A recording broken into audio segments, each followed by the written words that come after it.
tektonika semuanya 38, Pak. Kelas A Kelas 38. A. Oke. Kelas A Ya. tektonika semua 38. Oke, nuhun. Sama-sama, Pak.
Oke, sudah jam 10 lebih 10 ya, kita mulai saja sambil menunggu yang lain.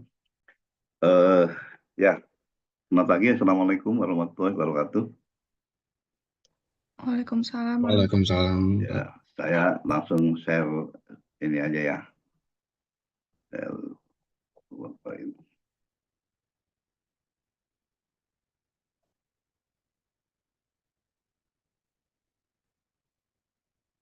Sudah terlihat? Sudah ya? Sudah, Pak. Oke. Ya, sebelum saya mulai, apa ada pertanyaan untuk yang minggu depan? Minggu kemarin, pekan kemarin? Tidak ada katanya ya. Oke, sebentar, saya mau ya. Kita akan masuk ke materi yang hari ini, yaitu tentang teori tektonik lempeng. Dalam geologi ini ada banyak cycle ya, banyak siklus yang barangkali yang Anda sudah sangat kenal ya, siklus batuan ya, batuan dari metamorf, beku dan sedimen yang merupakan siklus. Ada juga siklus hidrologi ya, siklus hidrologi, siklus mengenai perjalanan air dari air hujan menjadi air tanah dan sebagainya. Ya, dan di tektonik pun kita punya siklus, yaitu siklus Wilson. Ini nama orang ya. Jadi, bentar, kok nggak mau. Nah, siklus ini adalah untuk menjelaskan bagaimana teori tektonik lempeng itu berjalan ya. Jadi pertama kali dicetuskan oleh Wilson ya, Wilson. Tahunnya ya sekitar 63 karena saat itulah mulai berkembang teori tektonik lempeng ya. Juga membuat koneksi antara seafloor spreading, jadi membuat hubungan antara seafloor spreading itu pembukaan lantai samudra dengan zona-zona subduksi. Jadi ini menjelaskan proses-proses yang terjadi pada tektonik lempeng dan membuat model dari proses-proses tersebut sebagai nanti ada penutupan dan pembukaan dari suatu ocean basin. Jadi ada penutupan cekungan ya atau lautan dan juga nanti ada penutupan ya. Jadi fase-fasenya nanti dibagi menjadi dua ya. Jadi itu pertama kali kenapa kemudian dinamain siklus Wilson karena ya beliau yang pertama kali memberikan ide ini. Secara garis besar sebenarnya siklusnya seperti ini saja ya. Jadi siklus Wilson itu menjelaskan apa yang tertera di gambar ini. Kita mulai dari sebelah kiri. Di sebelah kiri ini ada apa yang kita sebut sebagai continental ridge zone atau MOR, mid oceanic ridges, tempat di mana terdapat pembentukan kerak-kerak yang baru, sama juga seperti yang ada di sini. Jadi nanti di permukaan bumi ini bisa saja terjadi beberapa MOR ya. Kemudian yang tertentu adalah lempeng-lempeng oceanik ya, lempeng oceanik. Ini awal dari itu ya. Nah di sini terbentuk kerak baru nih di tempat MOR, digambarkan lempeng oceanik itu yang tipis ini ya, kelihatan, moga-moga kelihatan tipis. Kemudian yang di sebelah sini adalah lempeng benua, yang mana benua ini digambarkan sedang akan terbelah juga, tapi kita melihatnya benuanya saja ya. Nah, ada pertemuan yang lempeng oceanik itu bergerak ke kanan, yang lempeng benua bergerak kiri sehingga terjadi tumbukan antara kedua lempeng tersebut. Yang mana proses seperti ini nanti disebut sebagai proses subduction ya, trend. Ini daerahnya disebut sebagai trend atau palung dan prosesnya nama proses subduction. Nah di tempat lain juga bisa terjadi hal yang sama. Hal yang sama tapi bukan antara oceanik dan kontinental, tapi antara oceanik dan oceanik. Nanti oceanik yang ini yang strato vulkano itu juga akan makin mendekat dan akan ketemu ya. Itu secara garis besar. Nanti kita akan berinci dari fase-fase yang berikutnya. Jadi ada dua fase ya. Yang pertama fase pembukaan ya. Jadi proses Wilson cycle itu dibagi menjadi dua fase, fase pembukaan nanti juga ada fase penutupan. Ini opening phase itu adalah terdiri dari 4 stage juga, ya, 4 stage. Kita sebut saja stage A sampai stage C, ya, A, B, C, D. Stage A itu stable kontinen, jadi kontinen masih berupa utuh satu super kontinen. Kemudian nanti ada stage yang pembentukan hotspot dan drifting. Hotspot ini bukan hotspot itu, ya, bukan hotspot yang sering kita dengar berhubungan dengan internet, ya, bukan, tapi betul-betul hotspot, titik panas, ya. Kemudian nanti ada stage C, di situ terjadi pembentukan kerak yang baru, mulai terbentuk kerak yang baru, dan yang terakhir sudah betul-betul merupakan satu zona yang kita sebut sebagai full divergent margin atau MOR tadi, Mid Oceanic Ridge, ya. Ini fase pembukaan. Fase selanjutnya adalah fase penutupan, juga terdiri 4 stage, ya, 4 stage. Kalau saya terlalu cepat bilang, ya, dari 4 stage. Kalau tadi ABCD kita lanjutkan saja EFGH. Ya. Yang pertama adalah karena penutupan sehingga terjadi ini yang disebut penutupan, ini penutupan ocean. Jadi tadinya ada laut. Kalau laut kan berarti dibatasi oleh kiri kanannya. Kalau nggak pulau, ya lempeng itu. Kalau lempengnya kemudian bertemu, maka lautnya hilang, ya. Jadi makanya disebut penutupan. Ini itu terjadi antara kita sebut sebagai volcanic arc mountain building. Ini tumbukan antara bukan tumbukan antara dua lempeng oceanik, ya. Jadi stage A itu tumbukan antara dua lempeng oceanik. Terjadi juga, nanti kita lihat, terjadi juga subduction. Kemudian yang kedua arc continent collision. Jadi di fase penutupan ini ada dua proses yang ini. Yang pertama adalah subduksi, yang kedua adalah collision, ya. Jadi yang pertama yang E ini adalah subduksi antara subduksi antara lempeng oceanik dengan lempeng oceanik. Nanti akan terbentuk volcanic arc. Nah, volcanic arc ini nanti kalau ketemu dengan lempeng kontinen, dia akan terjadi stage F. Jadi tumbukan collision. Collision itu tumbukan, ya, benturan collision, atau kita jarang menyebut kolisi, ya, collision, ya. Kalau bahasa Indonesia, ya, tumbukan saja lah, tumbukan antara arc dan kontinen. Kemudian ada juga yang G itu adalah subduksi juga, tapi subduksi antara oceanik dengan kontinen, ya. Kalau yang E itu adalah subduksi antara kontinen dan kontinen, ini nanti disebutnya sebagai island arc, ya, tipe island arc. Kalau yang G itu subduksi antara kontinen dengan oceanik. Nah, akhir dari stage Y itu adalah tumbukan lagi, collision, tapi bukan antara arc dan kontinen, tapi antara kontinen dan kontinen. Jadi mudah diingat sebetulnya, ya. Stage penutupan itu ada dua, collision, subduksi sama collision. Yang pertama, yang subduksi itu adalah antara oceanik dengan oceanik, ya. Nanti berakhir dengan tumbukan antara arc. Arc itu hasil dari tumbukan tadi antara oceanik dan oceanik dengan kontinen, ya. Kemudian nanti ada stage D, itu adalah subduksi antara kontinen dan oceanik. Dan subduksi antara kontinen dan oceanik ini akan berakhir pada saat kontinen ketemu dengan kontinen. Nanti gambarnya mudah-mudahan bisa menjelaskan ini dengan lebih gamblang, ya. Jadi ada dua proses, E dan D itu adalah subduction, F dan H itu adalah collision. Oke. Nah, secara garis besar ini, ya, karena siklus, ya, berupa cycle, ya. Kita lihat yang pertama, ya. Ini superkontinen. Jadi yang dari garis merah ke atas ini adalah fase pembukaan kontinen. Nah, kemudian pada dia suatu saat, ya, akan terjadi ini pembumbungan magma, nanti dijelaskan, ini stage B, ini A, ini stage B, dan stage C-nya udah mulai terbentuk kerak yang baru, ya. Jadi kontinen yang tadinya utuh udah terpisah menjadi dua. Dan pemisahan ini makin lama makin telah jadi full divergent margin, sudah makin terpisah, ya. Jadi ada dua kontinen.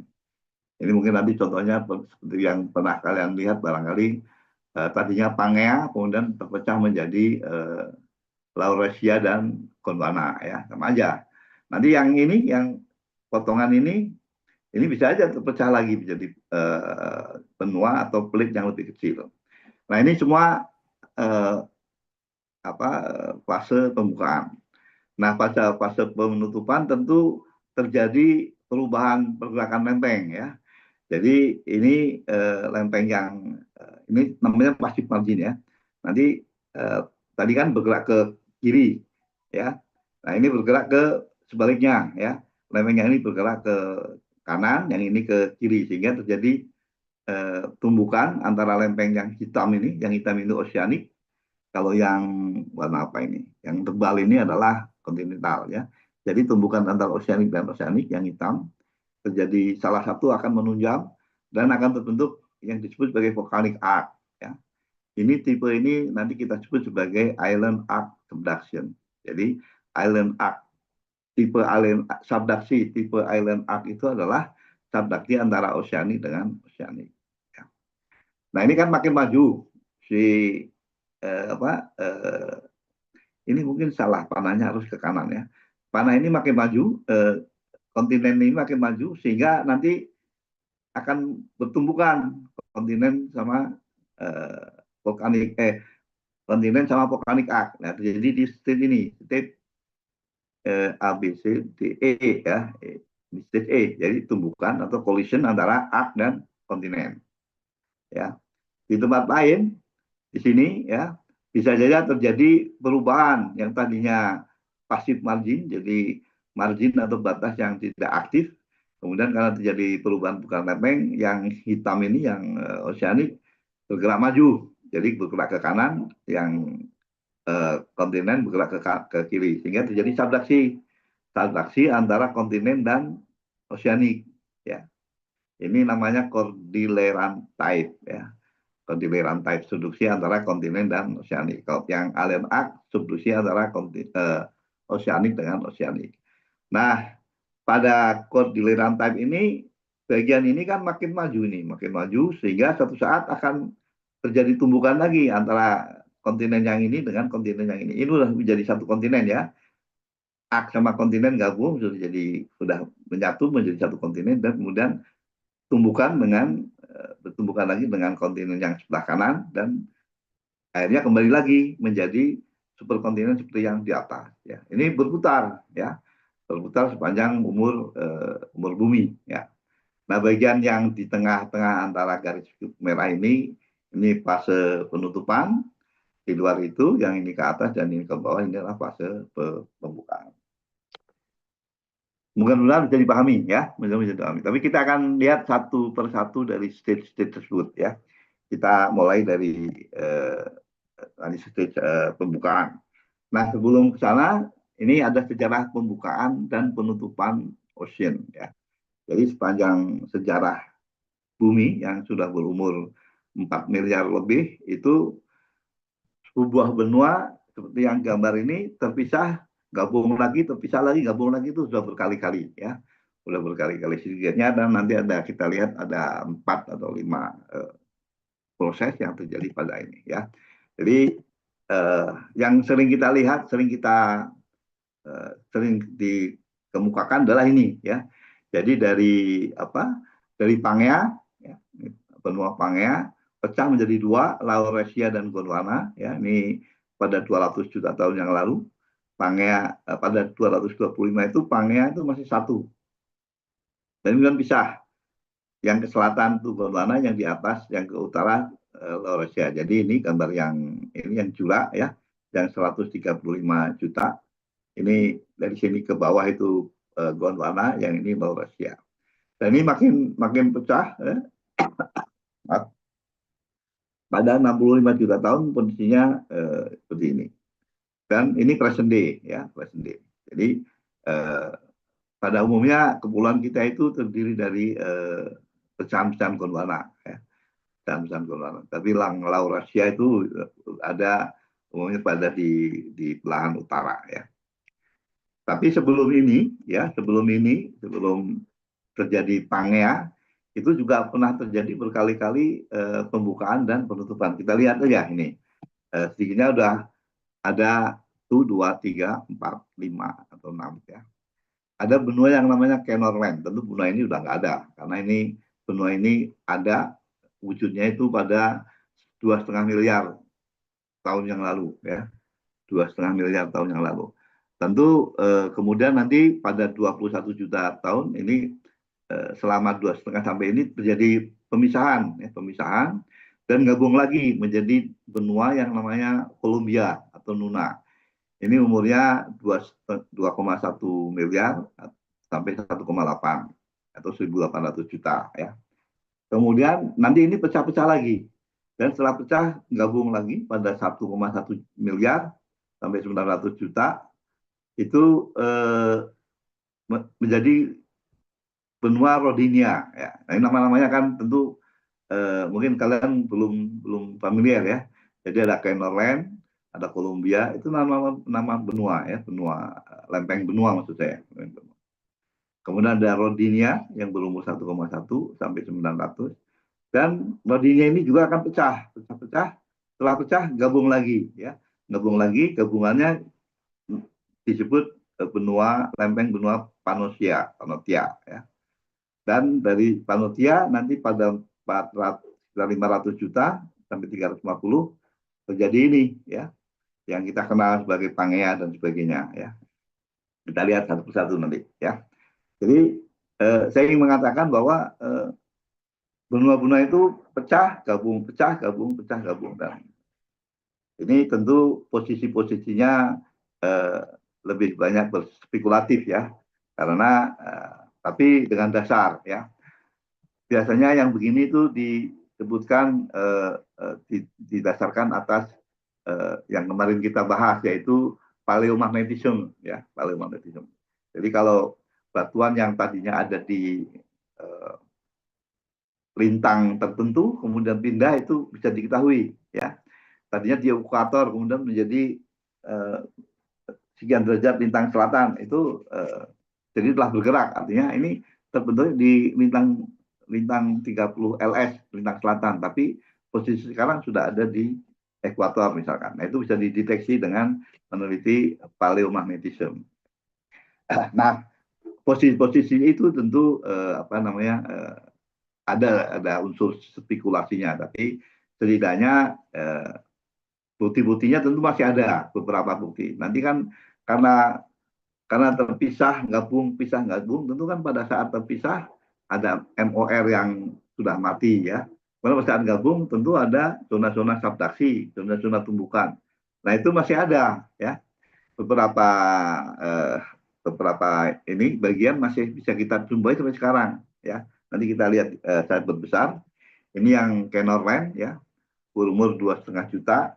Nanti pada sekitar 2,1 juta ya, dia akan pisah, terpisah. Nah, ini yang Kenorland ini digambarkan terdiri dari bakal benua-benua yang nanti kita kenal. Ada Laurensia, ada Brasilia, ini ada Afrika Afrika Barat ya, Baltika dan sebagainya. Ini satu benua. Selebihnya adalah lautan. Nah, ini digambarkan juga di Pulau Utara ada India ya, ada benua India. Jadi tidak masuk dalam ini. Ini berumur 2,5 miliar. Ya, bagaimana orang bisa membayangkan pada 2,5 miliar tahun yang lalu bisa menggambarkan ya, seperti tadi yang saya katakan bahwa hal-hal demikian itu didasarkan atas paleomagnetisme ya. Jadi atas adanya sifat magnetis yang masih mencerminkan pada saat dia terbentuknya, sehingga kita bisa menelusuri sejarah terbentuknya batuan-batuan tersebut. Nah, ini setelah tadi 2,5 saya bilang terpecah kan, terpecah. Nah, pecahnya mungkin bukan 2,1, sorry, 2,4 ya, 2,4. Nah, pada 2,1 pecahan-pecahan tadi gabung lagi ya. Gabung lagi, tentu tidak ada beberapa bagian yang di Kenorland ada ya. Di Kenorland ada, tapi di ini nggak ada, jadi nggak ikut gabung. Ini unifikasi dari lempeng-lempeng ini kemudian disebut sebagai lempeng Nuna atau lempeng Columbia. Umurnya 2,1 sampai 1,8 miliar ya, bukan juta, miliar. Ini adalah bagian-bagiannya ya. Jadi ini disebutkan bahwa presumptive subduction Columbia terjadi pada 1.590 juta ya. Kemudian sedimentary basin umurnya ini tentu berdasarkan umur batuan yang ada ya. Kemudian ada mountain range, ya, ini masih ada ya. Masih ketemu sekarang keraton yang lebih tua dari 2,3 miliar. TS mana TS? Ada apa beberapa ini TS Transcanadian Ignore Bell ya. Jadi yang merah-merah ini adalah bekas-bekas dari subduksi ya. Ini jadi diasumsikan subduksi di sini di merah. Tentu antara Baltik Siberia karena tadinya udah misah ada rentetan pegunungan juga ya. Itu Kolombia pada 2,1 sampai 0,28. Nanti Kolombia ini akan terpisah lagi ya. Pada kalau nggak salah 1,6 ya, 1,6 pisah dan akan unifikasi lagi menjadi Rodinia ya. Tentunya udah beda. Tapi bagian-bagiannya masih beberapa masih sama, ada Laurentia, ada South Africa, ada West Africa, ada Greenland, sama dengan yang ini ya. Ada Australia, Laurentia ada sebelah sana. Kalahari ya, Gurun masih ada. Ini Rodinia. Rodinia ini umurnya lebih muda lagi, jadi 1,1 sampai 900 juta. Nanti ini pun akan pisah dan akan gabung lagi menjadi Panotia. Ya. Panotia berumur lebih muda 633 juta. Lagi-lagi kita masih bisa melihat beberapa ini India, Antartika. Ini tentu bagian-bagian yang nanti akan menjadi Antartika. Ini bagian-bagian yang nanti akan jadi terpisah menjadi Australia, menjadi India dan sebagainya. Panotia ini juga bisa lagi dan kemudian gabung menjadi Pangea. Ya, ini Pangea yang sudah sering kita kenal, sering kita dengar ya. Pangea ini semua kemudian pisah yang tadi saya sebutkan di gambar yang sebelumnya. Laurentia sebelah utara, Gondwana sebelah selatan. Nah ini pembukaan ya. Ini pembukaan. Jadi tadinya gabung, tadinya kan jadi satu. Laurentia dan Gondwana kita lihat Laurentia mana? Gondwana. Nah ini Laurentia ya. Sebelah selatan ini yang bakal Gondwana. Tadinya satu, nggak ada lautan di antaranya, ada kecil-kecil. Tapi kemudian pembukaan dan ini nanti gabung ya, ini gabung terpisah ya, terpisah jadi Laurentia dan Gondwana. Nanti Gondwana ini ada umur-umurnya dari 500, 450-an, 440, D ini sekitar dan ini 350 ya. Udah Gondwana udah menjadi satu, Laurentia menjadi satu dan keduanya terpisah. Ada keterangan di sini beserta umurnya atau seperti ini yang biru ini Paleo-Pacific Oceanic Lithosphere. Jadi Paleo-Pasifik ya, Paleo-Pasifik. Nanti kalau ini nah laut-laut begini yang bisa terbuka tertutup itu kita disebutnya sebagai lautan Tethys. Ini pernah dengar ya, laut Tethys. Laut Tethys itu adalah laut yang ada kemudian karena kan laut di sini seperti yang gambar ini misalkan ya. Laut di sini Laurentia sama Gondwana, tapi di tengahnya ada laut kan. Nah laut ini karena kalau Gondwana sama Laurentia makin mendekat dan artinya bergabung, ini lautnya tertutup kan hilang. Lah laut-laut yang demikian disebutnya sebagai laut Tethys.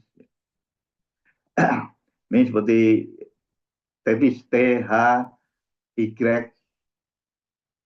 Tethys, TH, tulisannya Tethys ya. Sering kita dengar nanti. Nah ini warna kuning European Variscan Bell. Jadi masih ada ya, kita masih sekarang masih ada bell, jalur ini, jalur Variscan ini ya. Kemudian yang itu apa? Upper Allotonous Unit masih ada. Nah setelah jadi Laurentia dan Gondwana ya terjadi ini yang Pangea ini yang tadi ya.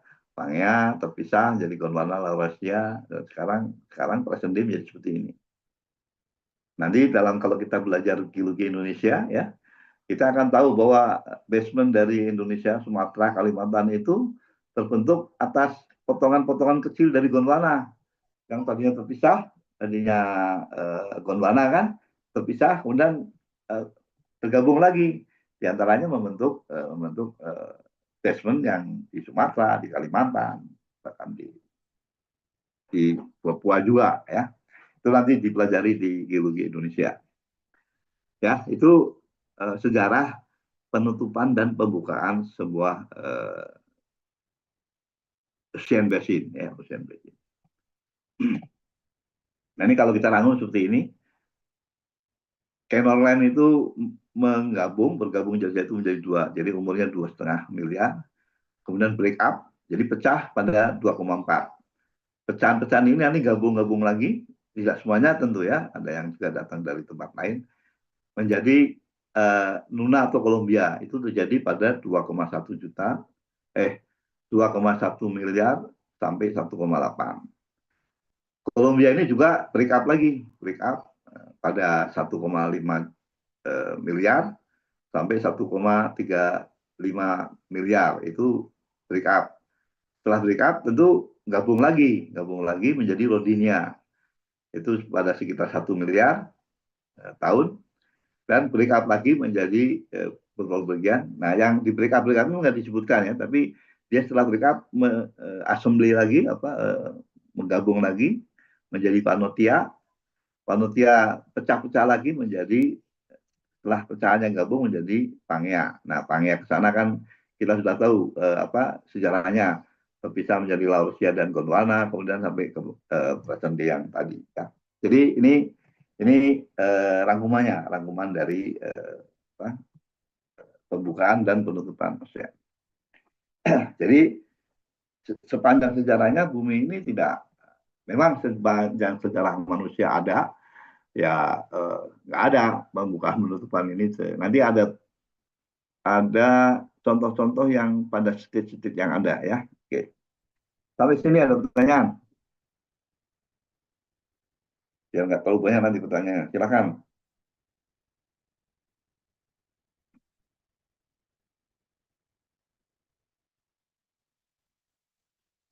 Oke, kalau nggak ada kita lanjut saja. Kita lihat fase opening ya, fase pembukaan.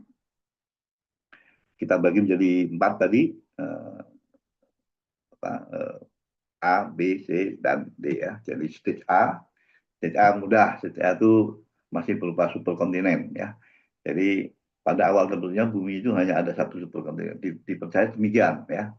Kemudian pecah-pecah, namanya nggak ada ini ya, namanya sepanjang saya tahu belum juga nama. Baru ada benua superkontinen yang disebutkan itu yang tadi Kenorland itu yang sekitar 2,5 juta. Jadi antara terbentuknya bumi sekitar 4,5 miliar sampai 2,5 miliar. Sejarahnya mungkin karena bukti-buktinya sudah tidak ada ya, sehingga tidak bisa direkonstruksi lagi ada benua apa lagi yang sebelum Kenorland tadi yang berumur 2,5 juta. Oke, ini stage A. Nah, stage B itu adalah pembentukan hotspot dan pembentukan kerak baru. Hotspot ini adalah hotspot, betul-betul hotspot ya, bukan hotspot ini internet itu bukan ya. Jadi pada peta di depan kita ini ada yang Anda lihat ada merah-merah itu penyebaran hotspot. Jadi ini stage B ya, udah stage B. Hotspotnya cukup banyak ya. Bahkan tidak hanya di laut, tapi juga di darat ini di Afrika cukup banyak hotspot. Nah, stage B itu ini. Tadi kan masih satu kontinen, superkontinen. Dimulai dengan pembumbungan magma, jadi magma yang ada di bawah, kan dia selalu mobile, ada pembumbungan ke atas, tentu ini berkaitan dengan arus konveksi, dan membuat hotspot. Jadi hotspot itu adalah merupakan tempat-tempat di mana magma mulai ikut naik. Karenanya ya kemudian terjadi hotspot, daerah yang panas ya. Nah, panas dari hotspot ini memanaskan ini di tengah-tengah kontinental ya, di tengah-tengah kontinental. Kita belum punya kerak samudra. Jadi kerak samudra ada di pinggir-pinggir kontinen yang besar ini ya. Di tengah kontinental menjadi hotspot seperti yang gambar atas itu ya. Kemudian karena pembumbungan magma ini menyebabkan terbentuknya dome. Dome itu kubah ya, dengan ditandainya dengan terbentuknya sesar-sesar normal seperti yang di atas ini. Jadi sesar normal yang ada host graben, sehingga dan ini makin lama makin belum ini bisa tingginya sampai 3 kilometer ya di atas permukaan laut ya. Tapi kemudian karena magma ini selalu mendesak terus ke atas sehingga tentunya sesar-sesar normal ini berkembang makin makin besar dan terbentuklah cekungan laut seperti yang gambar kedua ya. Ini akibat dari sesar-sesar ini, sesar normal yang makin banyak terbentuk cekungan laut dan di situ mulai terbentuk sedimen ya. Karena udah daerah yang kalau daerah udah ada yang tinggi ada yang rendah pasti akan terbentuk proses erosi dan pengendapan ya. Karena itu di sini digambarkan sudah terbentuk sedimen-sedimen yang berasal dari erosi yang daerah-daerah yang ini yang eh, daerah ini sebutnya high zone ya, jadi daerah-daerah yang tinggi ya, mengisi daerah-daerah yang rendah ya. Itu sampai di sini belum ya. Jadi masih masih belum terjadi rift, tapi sudah mulai kerak benua sudah mulai menipis dan ditumpangi atau ditindih oleh sedimen-sedimen yang tebal ya. Nah ini pada tahap ini sebetulnya ada hal yang menarik yang saya berikan contoh di Hawaii ya. Ini kepulauan Hawaii ini di utara ada Aleutian, ini subduksi ya. Aleutian tren ini kalau ada tren itu berarti subduksi. Ini subduksi antara oceanic dan oceanic ya. Ini jadi ini pasti tadi tipenya Island Arc. Nah di sebelah selatannya berarah north east southwest ya, jadi mirip lebih ke cenderung ke utara selatan. Ada deretan pulau yang diberi nama Emperor Simon. Ya Simon karena bentuknya mungkin bukan pulau tapi tonjolan-tonjolan dari gunung-gunung yang kecil-kecil ya. Kemudian dari sini ya di bagian selatan dari Emperor itu ada deretan lagi yang arahnya berbeda, berarah ke relatif barat timur, tapi masih north west south east atau lebih tepat north west west south south east ya. North west west south east east ya. Ini arah ini. Nah Hawaii itu pulau Hawaii ada di sini nih, Hawaii yang sekarang itu ada di sini. Ini yang deretan yang arah ini disebut sebagai Hawaiian Ridge, yang tadi disebut Emperor Simon Chain ya, jadi rangkaian Simon Emperor. Yang ini Hawaiian Ridge ya. Hal yang menarik di sini, kita lihat ini bagian dari ini ya, gambar ini bagian dari ini, kecil Hawaii ya. Jadi yang paling selatan, paling timur itu Hawaii. Ada nama-nama pulau kecil nih, Molokai, Oahu, Kauai ya. Yang ke sana pun yang ini ada pulau-pulau yang merupakan ini sebetulnya apa? Volcano ya, volcano. Nah, ini masih panjang ke sana ke arah barat laut ya. Yang ini lebih detailnya, lebih detail dari sini, Pulau Hawaii ini ya, Big Island Hawaii. Ini ternyata di situ terdapat lava-lava yang umurnya berbeda-beda ya. Ini warna-warna ini menunjukkan umur yang berbeda. Yang paling tua ini yang warna hijau, kemudian yang merah, yang apa ini? Ya warna ini brown, abu-abu ya, yang putih ya, yang paling muda kohala, jadi paling muda. Paling tua, jadi makin dari sini ke sana makin makin muda. Koala ini makin muda. Dan muda ini betul-betul muda, maksudnya sampai sekarang masih keluar. Kalau Anda jadi tempat wisata ya, kalau Anda berkesempatan untuk pergi ke Hawaii, barangkali nanti saya ada fotonya. Kalian bisa melihat keluarnya magma dengan sangat ini. Nah, rangkaian tadi ada di sini, kecil Hawaii Big Island. Tapi ternyata ini gugusan pulau-pulau atau lava-lava yang kecil-kecil tentunya ya. Yang menarik adalah umurnya yang berbeda. Umurnya makin ke selatan di deretan yang ini makin muda. Dari 65 yang paling ujung ini 42 dan kita ke sana juga makin muda 27 12 sampai yang sekarang adalah 1 juta tahun dan bahkan yang nol ya, yang sekarang masih terbentuk. Jadi ini menunjukkan progresif sepanjang umur ya, sepanjang Hawaiian Emperor sampai Hawaiian Emperor sampai Simon Chain ya, Simon Chain. Nah, kenapa terjadi demikian? Ternyata ini menunjukkan sebuah hotspot ya, sebuah hotspot ya. Jadi ini di Hawaii ya. Nah, ini Kepulauan Hawaii tadi ya. Ada Hawaii, Maui, Oahu. Jadi ke pulau-pulau ini saya balik lagi ke belakang. Nah, pulau-pulau ini nih, ya, jadi ini penampang ini kita potong, kemudian kita lihat bawahnya. Ternyata di Pulau Hawaii besar itu di bawahnya ada yang kita sebut hotspot. Nah, ini Loihi yang sekarang sedang mengeluarkan magma, sekarang sedang mengeluarkan lava, ya, yang sekarang menjadi tempat wisata. Nah, tadi kan kita sudah tahu bahwa makin ke sana itu umurnya makin makin tua, ya. Itu kejadian begini. Ini yang biru atau yang ini nih, ya. Ini adalah lempeng Pasifik, lempeng Pasifik. Hotspot ini tetap, ya. Nah, karena lempengnya itu bergerak ke arah timur, maka meninggalkan meninggalkan lava-lava yang umurnya makin ke barat makin tua. Untuk gambar ini bisa lebih jelas. Nah, ini Hawaii itu di sini. Ini sedang tumbuh, sedang keluar ya, magma sedang keluar.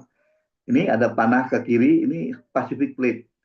Jadi pada 5,6 atau pada 5 juta tahun yang lalu, bagian ini yang saya tunjuk di kursor ini, ya, ini Ihau atau Kauai, itu ada di sini. Saat itu keluar magma, keluar lava. Sehingga lava yang ada berumur 5,6. Nah, bergerak si lempengnya termasuk yang lavanya tadi, tapi hotspotnya diam. Sehingga makin ke sana, makin makin tua, ya. Yang sekarang masih keluar hotspotnya. Jadi hotspot ini sudah berumur sangat tua. Tetap di tempatnya, di atasnya ada lempeng Pasifik yang bergerak. Sehingga membuat deretan rangkaian pulau-pulau yang seperti tadi saya perlihatkan. Dan itu dengan melihat arah tren dari rangkaian pulau-pulau tadi, kita bisa tahu kemana pergerakan lempeng tersebut. Ya, kita lihat. Nah, ini sama ya, 3 dimensi. Ini adalah Kepulauan Hawaii yang sekarang ada pulau-pulau kecil di sebelah timurnya, Maui, sebelah baratnya, Maui, Oahu, dan Kauai yang paling tua ini. Ya. Ini karena lempeng ini bergerak ke sana. Ya. Nanti pada sekian juta tahun yang akan datang, mungkin di sebelah sini, sebelah barat, timur dari Hawaii itu akan muncul lagi. Dan Hawaii-nya udah berubah, udah bergerak ke arah barat. Jadi hotspot ini fix.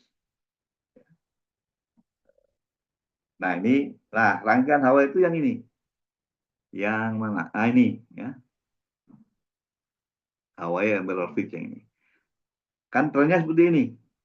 Kemudian naik ke atas. Ternyata rangkaian seperti ini tidak hanya satu ini, tapi di selatannya banyak, ya, rangkaian yang mirip, bergerak ke sana dulu baru ke sana, ya. Ini juga ada rangkaian yang sama, ini sama, ya. Jadi dan ini menunjukkan di situ ada hotspot dan hotspot yang diem, lempeng di atasnya bergerak, ya. Kalau kita lihat ini Hawaii, kita konsentrasi ke sini aja Hawaii, ya. Jadi bisa dipastikan pada antara 65 juta tahun yang lalu sampai 43 juta tahun yang lalu, lempeng bergerak relatif ke utara, agak miring ke barat, ya. Tapi sejak 43 juta tahun yang lalu sampai sekarang, lempeng itu bergerak lebih ke barat, ya, bergerak. Sehingga rangkaiannya seperti ini. Nanti kalau di sini bergeraknya berubah lagi, tentu akan menimbulkan, menghasilkan rangkaian pegunungan yang berbeda. Nah, ini adalah stage yang kedua, hotspot. Jadi hotspot itu ada. Hanya memang tadi kan kita tunjukkan bahwa hotspot itu banyak, tapi yang menghasilkan pulau-pulau sehingga mengabarkan pergerakan lempeng itu ya yang di Hawaii ini. Ya. Oke, mudah-mudahan bisa ditangkap. Nah ini di Hawaii ini, orang dengan santai ya melihat lava itu keluar, itu masih panas, itu masih viskositasnya masih tinggi, sehingga tentu temperaturnya saya yakin ini sebenarnya hadang nih orang-orang ini. Tapi mungkin karena di Hawaii, di daerah yang berada di bagian selatan dari Katulistiwa mungkin lebih dingin hawanya sehingga ini ya. Ini masih bergerak ya dengan sangat lambat tentunya karena viskositasnya sangat jadi dan ini menjadi tempat wisata yang sangat favorit di Hawaii. Ini sama aja ya menunjukkan ini. Mudah-mudahan nanti kalian bisa ini ke sana. Nah ini yang sudah membeku ya. Warna yang berbeda ini, warna yang berbeda ini menunjukkan umur yang berbeda. Tentu ini berbeda ya, dengan umur ini lebih muda ini.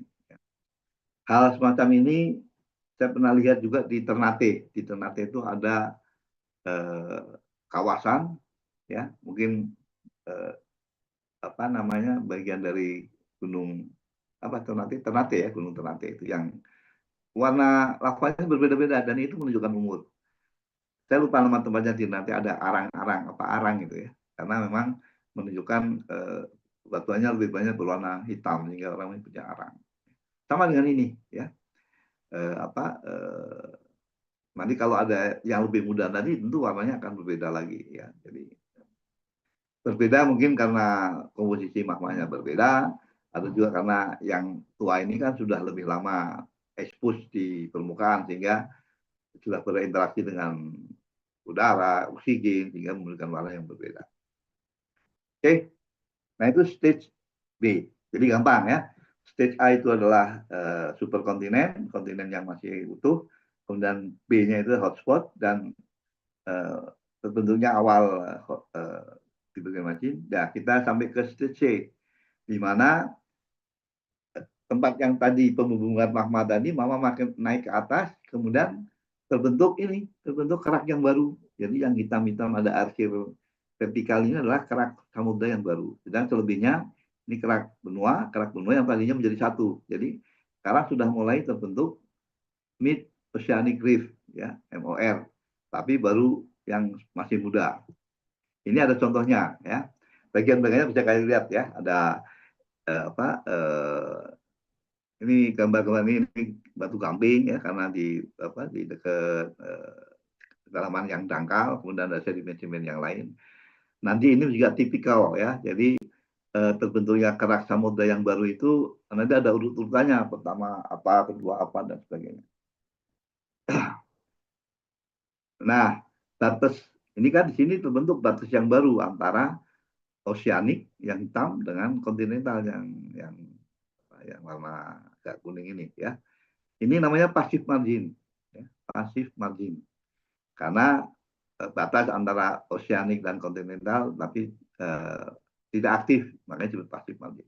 Kalau yang aktif margin apa? Aktif margin ya itu subduksi, MOR, itu semua batas-batas yang ini sebetulnya kan batas lempeng ini, meskipun sebetulnya sama, tapi yang ke kiri dan yang ke kanan lempeng yang bisa yang berbeda. Gitu. Nah ini passive margin ya. Tapi umumnya kalau disebut passive margin itu adalah batas antara lempeng samudra dengan kontinen. Jadi ini stage early divergence margin. Jadi tahap awal dari terbentuknya MOR, terbentuknya oceanic crust yang baru. Ini contohnya ada di Reef Afrika Timur. Nah, ini apa prosesnya seperti ini ya. Ini yang tadi ya. Kemudian magma naik terbentuk secara normal, makin apa? Makin berkembang secara normalnya sehingga terbentuk ocean basin. Magma belum muncul ini ya. Jadi ini masih yang tadi ya.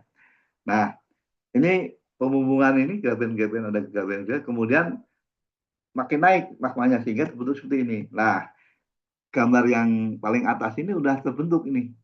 Yang ini adalah kuning dan hijau, ini adalah sedimen hasil dari sini ya, di sini sedimen yang ini. Nah, ini di sini muncul magma yang baru, terbentuk kerak yang baru sehingga berwarna hijau ini. Jadi hijau ini adalah kerak samudra yang baru.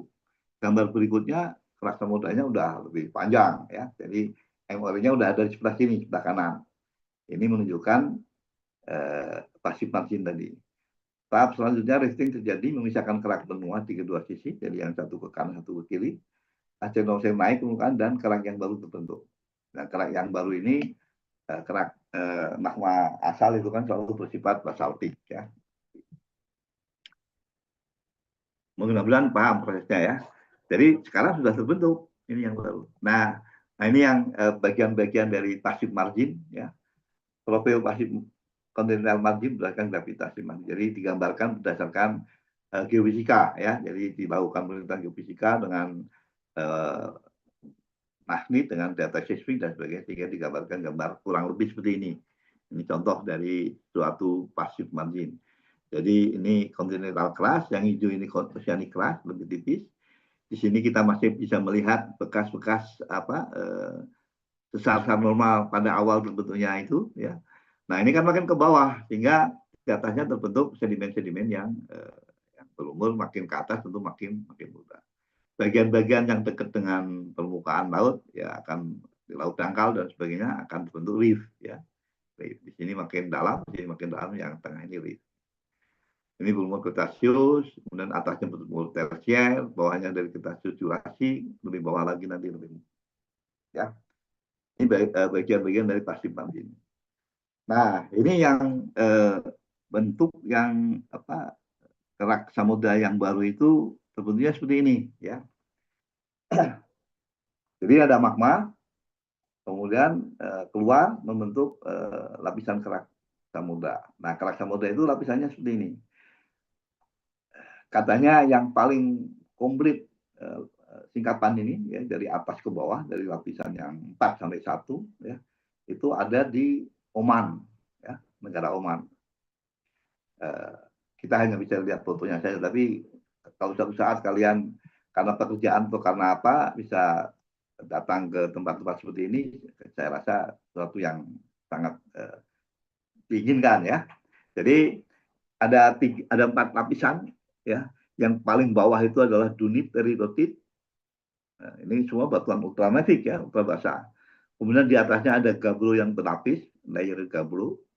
Kemudian ada basal yang sitit itu ya juga berlapis, ya. Ini, dan kemudian di atasnya ada paling atas itu adalah pilolava, lava bantal, ya, lava bantal. Di atasnya baru diendapkan sedimen pelagik, ya. Karena sedimen berarti bukan dari bagian dari ini, tapi biasanya ini terdiri dari rijang, ya. Sedimen pelagik atau sedimen laut dalam, ya, atau chert, ya. Rijang itu di sini, ya, di antara di atas lava bantal. Nah, kompleks ini semuanya disebut sebagai dari 2, 3, 4 ini sebagai opioid, ya, opioid. Ya. Jadi kalau kalian dengar ada kompleks opioid itu pasti mengandung salah satu ini dari 3 ini. Ada dasit atau apa. Ya. Bahkan kadang-kadang sedimen pelagiknya itu dimasukkan juga. Jadi kalau kita ketemu sedimen pelagik, ya, karena ini laut dalam, biasanya itu bagian bawah dari sedimen itu adalah lava bantal, bagian dari opioid. Ya.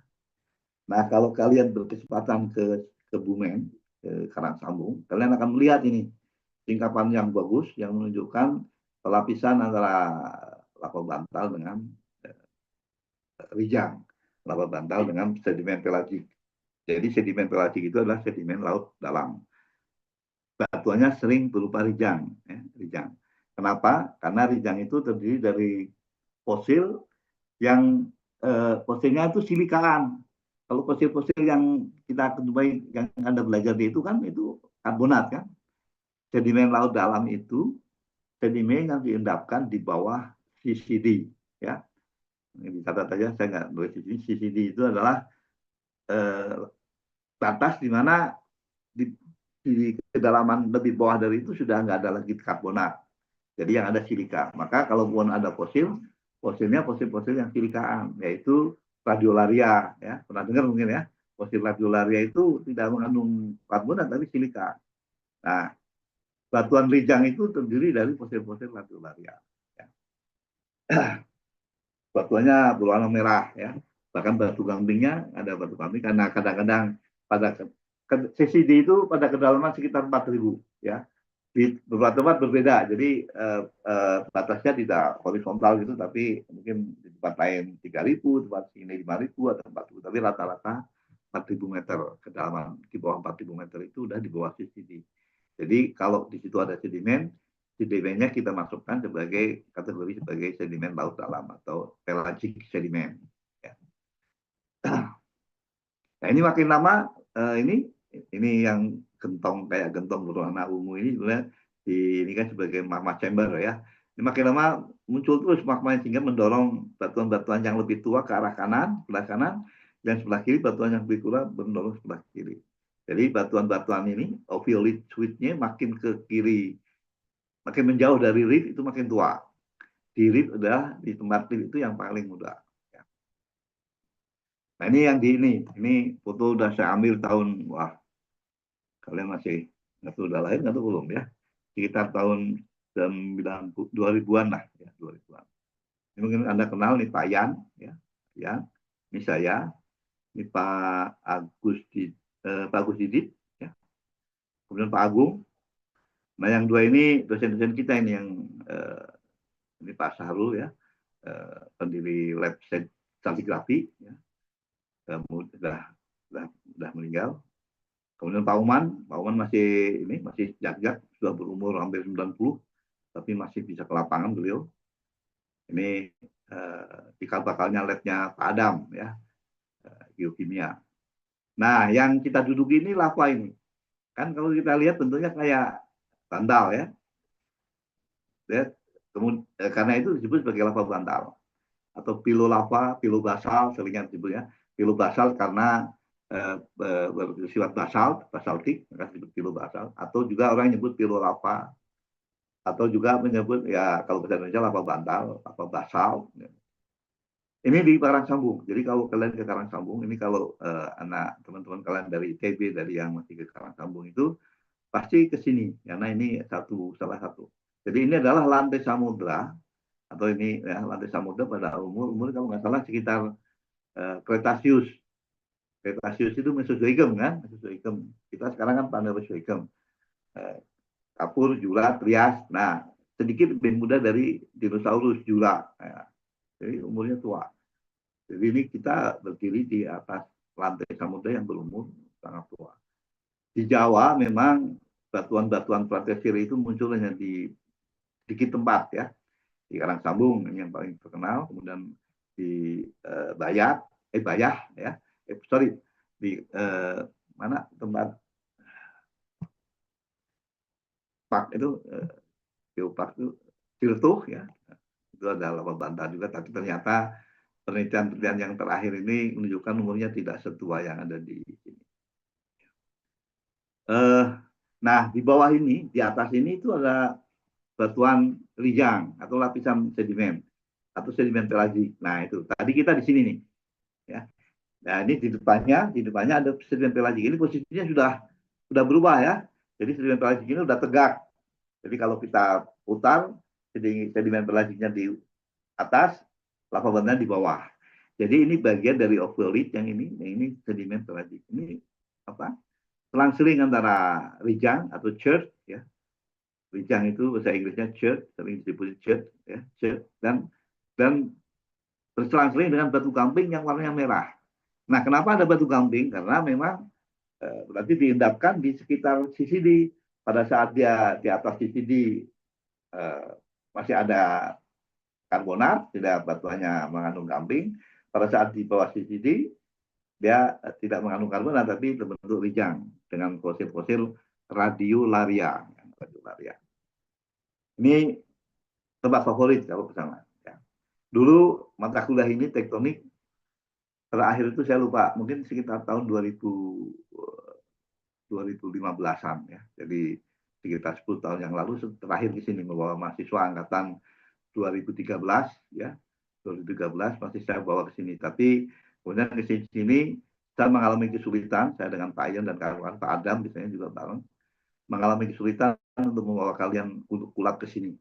Karena kulap ini kan seringnya dicari waktu yang di sana kosong.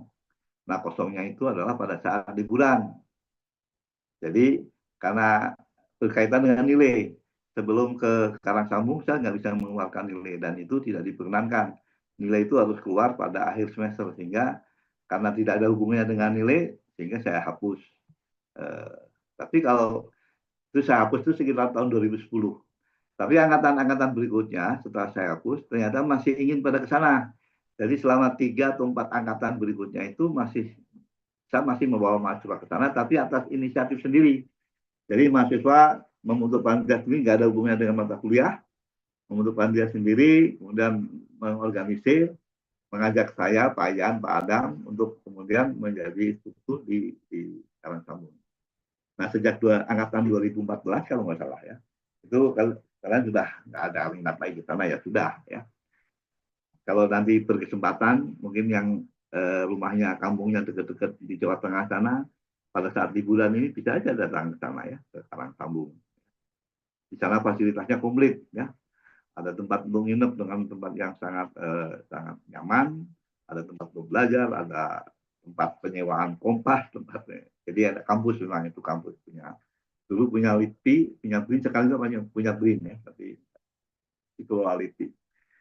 Ya, ini sekedar cerita aja ya. Jadi ini adalah kembali ke sini, ini bagian dari oviolith, kompleks oviolith atau oviolith suite ya, yang bawahnya adalah pelagic sedimen. Umurnya sekitar Kretasius ya, kapur. Ya, ini paling tua di mana? Di Pulau Jawa. Ini saya ada cerita lagi dikit ya.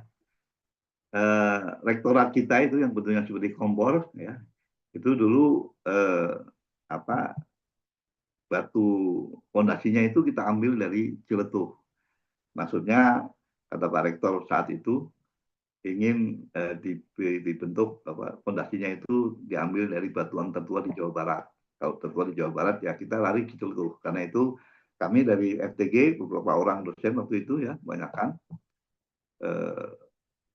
ke sana untuk mengambil batu-batu itu. Kita ambil ada bukan kurang lebih tapi sebanyak jumlah fakultas yang mana kemudian batu-batu yang ya sedikit lebih besar dari hand sample lah ya dibawa diserahkan ke masing-masing dekan untuk diletakkan, dekan-dekan itu meletakkan batu pondasi itu yang kita bawa dari Ciletuh ya. Tapi ternyata ya maksudnya mungkin batuan yang paling tua, mudah-mudahan juga paling tua ya. Tapi memang betul bahwa di Jawa Barat yang paling tua ya yang ada di Ciletuh. Jadi rektorat, gedung rektorat itu fondasinya bagian adalah kita ambil dari Ciletuh ya. Waktu itu yang diutus ke sana ya diantara saya ada Pak Agung, Pak Boy, Pak Yoga, Pak Adam, Pak Yan, ya, Pak Faisal, ya cukup banyak. Ya itu cerita selingan saja. Nah, stage C ini contoh yang konkret sekarang itu ada di apa yang disebut sebagai ini East African Ridge. Ini ada African Plate, ada Arabian Plate, di sini ada Indian Plate. Ini ketiga plate ini sedang terpisah. Saat ini sedang terpisah. Jadi sedang dalam tahap yang ini. Sorry. Nah, tahap ini. Tahap ini. Tahap apa? Tahap C ini. Yang ini. Tahap yang ini. Jadi baru terbentuk. Sorry, bukan ini. Yang baru sedikit. Ini. Tahap yang ini. Baru terbentuk ini. Baru terbentuk. Baru akan membuka. Kontinental di kiri kanannya masih dekat. Ya, belum bisa sangat jauh. Ya. Jadi East African Ridge itu adalah contoh dari kondisi stage C. Jadi stage itu adalah early divergent margin. Nah, ini stage C. New Ocean Path sudah terbentuk, di sini sudah bentuk. Jadi ini terusan Suez kan. Kalau manusia cukup sabar, ini sebenarnya dibiarkan saja sudah akan terpisah sendiri. Tapi ya kita harus menunggu jutaan tahun ya. Jadi yang terjadi banyak gempa memang di situ, tapi gempa-gempanya kalau di reef kan nggak terlalu besar ya. Jadi ini Arabian sedang bergerak ke sana, kurang lebih tegak lurus sini ya, sana ke arah timur laut. Yang African Plate itu ya bergerak ke kiri, ke barat, dan yang ini bergerak ke kanan. Ini contoh dari stage yang C. Nah ini lebih detail lagi. Sorry, ini apa? Damnya lah ya, dam. Arab di sini, Arabia. Ini Mesir.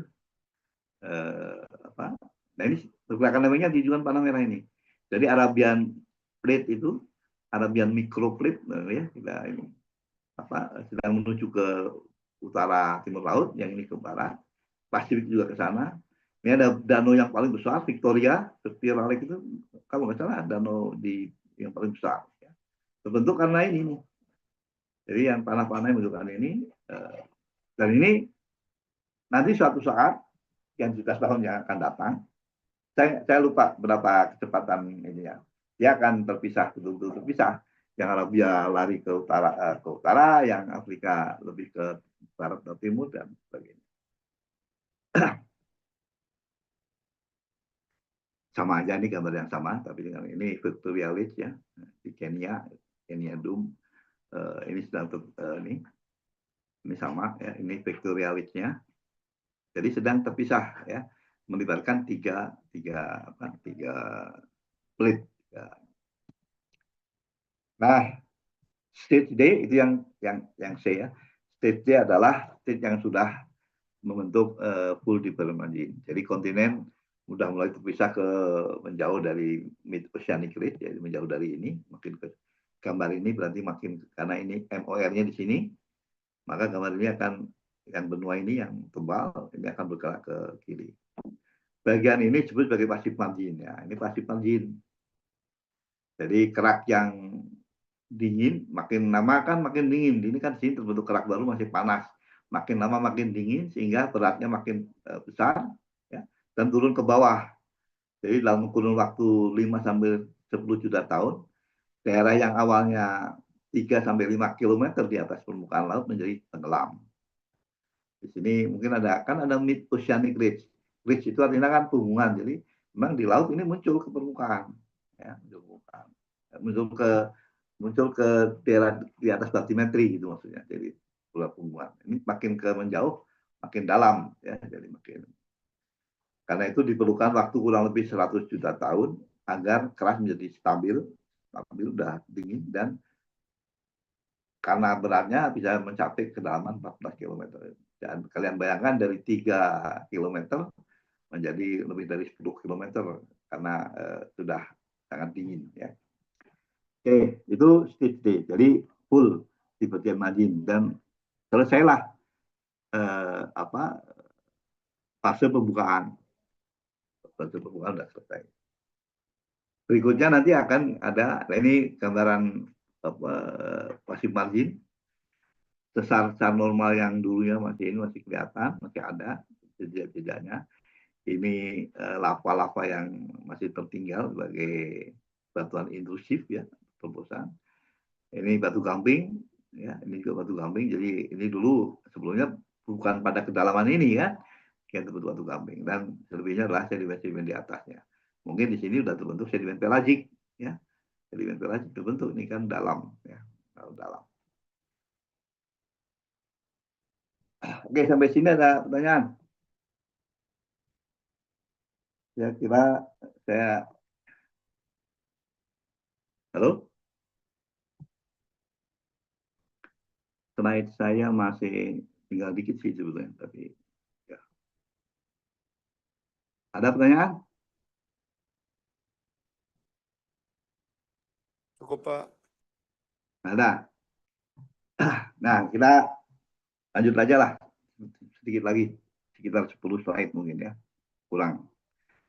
Ada yang disebut sebagai transform boundary. Ya. Transform boundary, yaitu boundary atau batas lempeng yang berupa transform. Mungkin pada kuliah kemarin sudah saya singgung ya, transform. Jadi batas dua lempeng yang bergerak secara tidak menjauh, tidak mendekat, itu berarti bergerak secara berpapasan, itu namanya transform boundary. Nah, di mana letak transform boundary? Yang paling banyak itu adalah di mid oceanic ridge. Mid oceanic ridge itu kan tempat di mana dua lempeng saling menjauh. Tapi di antara batas-batas itu berkembang lempeng-lempeng yang bergerak saling berpapasan. Kalau nggak salah, waktu kemarin saya menunjukkan contoh perbedaan antara sesar transform dan sesar mendatar, itu saya sebutkan. Ya. Jadi begini, ya. Ini rangkaian ini, ya, yang di kursor saya tunjukkan ini adalah MOR. MOR, ya, sama. Membatasi Indo-Australia dengan lempeng selatannya. Ya. Kemudian ini juga MOR, termasuk yang di selatan kita ya, ini di Australia.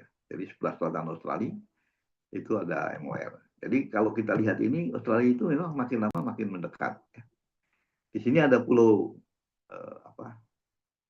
Christmas ya kalau nggak salah Christmas itu juga makin mendekat sesuai dengan pergerakan lempeng ini. Karena ini bergeraknya ke sana relatif timur laut atau north northeast, south southwest. Ini juga demikian. Nah, kalau kalian lihat, ini kan dipotong-potong oleh sesar-sesar kecil. Itulah sesar transform. Disitulah terbentuk boundary yang sifatnya transform, sifatnya berpapasan. Saya zoom salah satu dari itu. Nah ini, ya, ini MOR, ini MOR, ini MOR, dipotong-potong oleh sesar transform. Ya. Kemarin saya tunjukkan contoh bahwa yang begini ini bukan sinistral tapi dekstral. Yang ini bukan tekstual tapi sinistral. Nanti di sini susah menjelaskannya, nanti kalau perlu dijelaskan lagi pada saat kita ketemu luring ya. Ini saya ambil contoh. Jadi sama aja. Ini juga sama yang kemarin gambarnya sudah kita perlihatkan. Ini ada Korda Ridge, artinya MOR. Ini ada Juan de Fuca Ridge dan dipotong oleh sesar transform. Sesar transformnya ini coba kalian jawab. Ini bergerak kemana nih lempeng ini? Dan kalau MOR-nya seperti ini. MOR kan gerakannya menuju pergerakan lempeng dari MOR kan tegak lurus. Jadi kayaknya begini, yang ini bergerak ke selatan atau ke timur, kalau yang ini bergerak ke barat. Sehingga ini panahnya adalah panah yang menunjukkan arah sesar dekstral, bukan sinistral seperti yang ini. Ini contoh di dekat sesar San Andreas ya. Nah ini sama, ya ini perbedaan strike slip fault dengan transform fault. Yang kiri adalah strike slip, yang ini transform. Kalau ini kan dilihat dari offset ini. Ini bukan MOR ya, ini yang gambar ini. Ini adalah dekstral. Tapi kalau yang demikian, melibatkan lempeng, berarti ini MOR, ini adalah sesar transform. Pergerakannya kebalikan, ya kebalikan. Kalau ini dekstral, ini adalah sinistral, meskipun fenomenanya sama. Oke, ya terima saja ya, nanti dijelaskan pada saat ketemu luring. Nah ini sama, ini adalah batas lempeng San Andreas antara lempeng Amerika, South Amerika sama Pasifik ya, sama Pasifik. Nah ini, ya. Ini North Amerika, sorry, North Amerika sama Pasifik. Ini sesar transform. Jadi sesar San Andreas yang sering kita dengar namanya itu, filmnya juga ada nih. Kalian cari aja kalau belum pernah lihat, bagus. Meskipun ada beberapa bagian yang sebetulnya tidak, ya geologi tidak seperti itu ya, tapi untuk mendapatkan gambaran mungkin bagus juga dilihat filmnya. Film bioskop ya, jadi kalian mungkin bisa di Netflix atau apa, lihat aja. Ini tekstual ya, jadi sesar San Andreas yang sering kita dengar itu adalah sesar yang merupakan batas lempeng antara North American Plate dengan Pacific Plate. Ini di darat kelihatan offsetnya, ini San Andreas Fault ya. Ini sungai pindah ke sini. Jadi pindahnya itu memang karena tadinya nyambung sungainya, belum pindah. Potong oleh sesar transform San Andreas. Ini utaranya ke sana. Ini diambil dari foto udara ya. Jadi menunjukkan bahwa ini nih drainage crescent yang sekarang ini teroffsetkan, terpotong. Nah ini yang saya sebutkan, di darat kita bisa melihat batas antara dua lempeng ya. Ini showing rock of the Pacific Plate yang berwarna ini, yang Pacific Plate, gray rock on the left side and the North American Plate. Bayangkan ya, kamu kalau ke sini bisa berdiri kaki kiri di American Plate ya, plate itu besar ya. Satu lagi di Pacific Plate ya. Ini di California. Jadi mudah-mudahan nanti kalian ada yang berkesempatan untuk ke California ya. Kalian bisa lihat dekat-dekat ini kan, dekat-dekat apa Grand Canyon ya. Sangat sedikit tempat-tempat seperti ini, di mana di bumi, di darat, kalian bisa melihat kontak antara dua plate, dua lempeng. Ini fotografnya diambil oleh mendapat dari ini sih David Lynch. Ini foto yang sangat fenomenal ya. Oke, saya kira habis. Nah, habis. Oke, ada pertanyaan? Paslah 1,5 jam kurang. Oke, ada pertanyaan? Atau kalian ngantuk semua? Halo? Halo? Iya, Pak. Kalau saya ini Anda yang jawab tuh, jangan diam saja. Saya kan tidak berhadapan dengan batu. Ada yang mau bertanya? Cukup, Pak. Aman, Sudah Pak. ada, Pak. Cukup, Pak.